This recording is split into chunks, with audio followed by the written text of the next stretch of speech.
Hello and welcome to the Gas Crash course. We have a lot to cover in this course because gas is quite a system.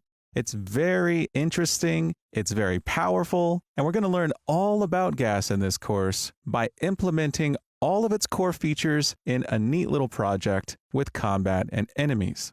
In this lecture, we're going to go over the course structure, how we're going to structure this project, and how the course is going to move through all the gas topics. The first section is the project setup. This is where we're going to create our base character classes, set up enhanced input, and that's going to involve the character, C++ classes, and blueprints. And we're going to set up inputs on the player controller and basically just get everything ready so that we can enable the gameplay ability system. In the next section, ability system component, we're going to learn about the gas core parts, all the major things that go into gas, including the most important part, the ability system component. We're going to add the ability system component and learn the different ways to make that happen by putting it on the player state for our player controlled character and putting it directly on the character for our enemies and why. We're going to learn about gameplay abilities, how to give them and how to activate them. We're going to learn about gameplay tags and how abilities can be identified and activated with their ability tags. We're going to use ability tasks, things that do work for us, such as play montages, and we'll get our first basic gameplay abilities working. In the next section on gameplay events, we're first going to create our enemy class, and we're going to learn about auto-activated abilities, how we can activate abilities as soon as they're given, and we're going to create a hit react gameplay ability for our enemies with directional hit reactions and how we can leverage gas to structure this in a well-architected manner.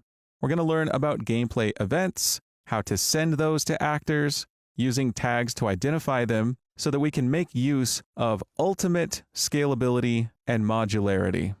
Next, we're going to cover attributes. We're going to create the attribute set, which is the class designated for storing gas attributes. These are the stats in your game. We're going to learn how stats, or attributes, can be affected with gameplay effects, and we'll create some gameplay effects to cause damage, altering our health attribute. We're going to learn how to respond to changes in attributes to show the effects of our abilities in the UI, and we're going to learn how we can level up abilities, use curve tables to scale the different changes to our attributes by a table that uses an abilities level, and we're going to learn about post gameplay effect execute, where we can respond to changes in code when a gameplay effect has been applied.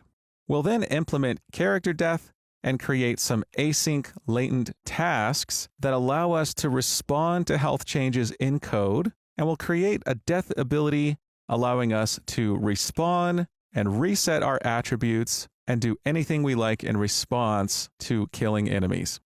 We're then going to implement enemy combat and behavior using the gas system.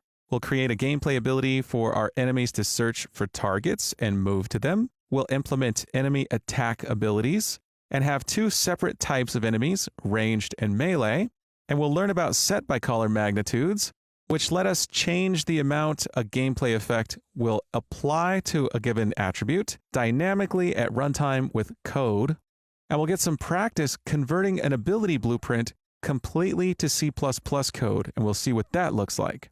We'll implement projectiles that cause damage, everything will work in multiplayer, and we'll also learn about things like animation notify states and custom notifies to perform hit detection for melee.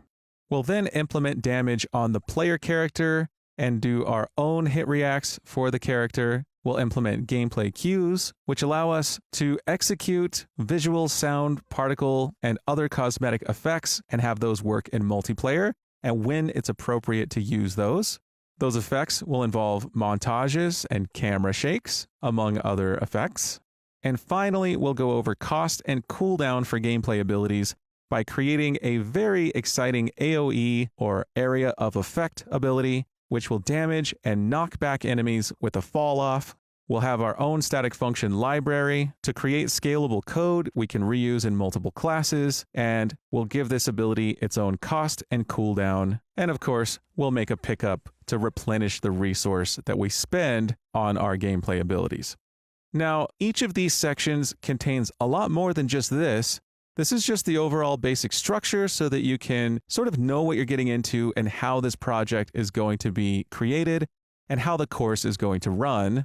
You can scroll through the curriculum and take a look at all the lectures in this course to see everything that we cover in detail.